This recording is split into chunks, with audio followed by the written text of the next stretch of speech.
Hello, people. It's LFC Plavi here, and this is a very, very somber video that I'm making about the chaos that erupted at the aftermath of the Liverpool parade for the Premier League trophy. This incident has to do with the fact that a car that was being driven by a 53-year-old man, British white man, ran into the crowd along one of the streets where the parade was taking place. And first of all, I would begin by saying that my thoughts and prayers goes to the families of people who were involved in this sad incident. And I pray that any issues that they are going through, they would find strength and things will get better. I believe that they really need the support of all Liverpool fans across the globe, because this was supposed to be a very joyful day, but it ended up being the saddest day in the lives of these people who were involved.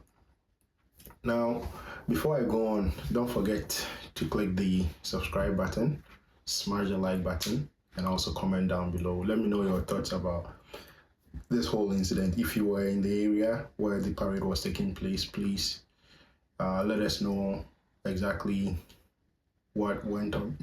I'm only commenting on the incident based on what has been reported in the media, and we might not have the best information or the truest representation of what exactly happened. The first thing that I want to talk about is the fact that this incident is something that we can learn from. It's a very sad incident, and for me, I think it is an avoidable situation.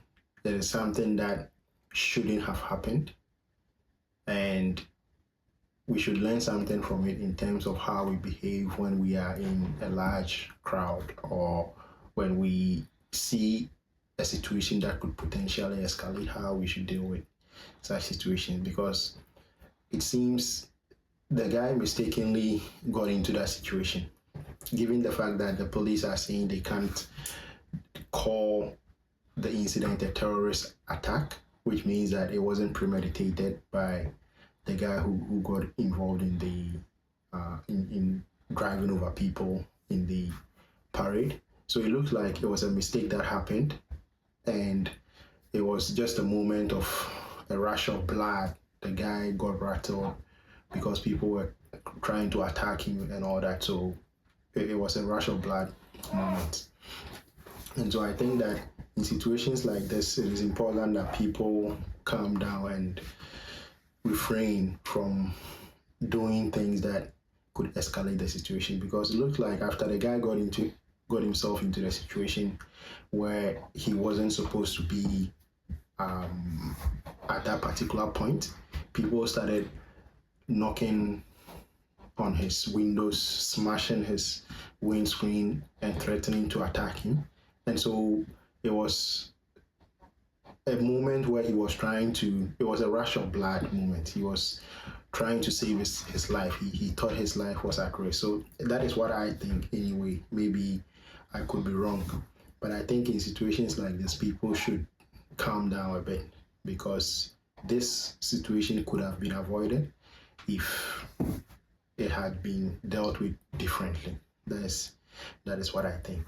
And I also think that the fact that he was able to, according to reports that I have heard, I'm not sure if this is true, but it looks like he got into the position where he found himself, where he was, he almost got mobbed, and that caused the incident.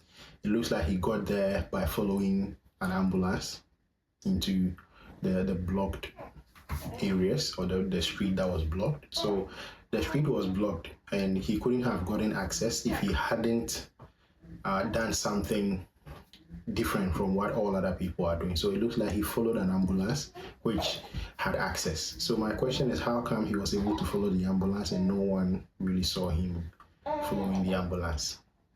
Because it's a bit weird. If he was following the ambulance, I think it should have been detected by whoever was in the ambulance, and steps should have been taken to make sure that he doesn't cause any trouble. So that wasn't done, and I'm sure later on the investigations are going to tell us more about how this happened, or how the guy got himself into the blocked streets.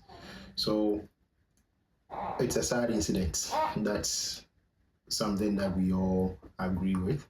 And no matter what we think caused the situation, no matter what we think about who did their job and who didn't do their job, it's still a sad situation. People have suffered injuries.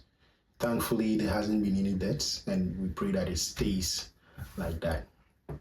So those are my thoughts on this situation, and I hope that anyone who has been affected by this situation would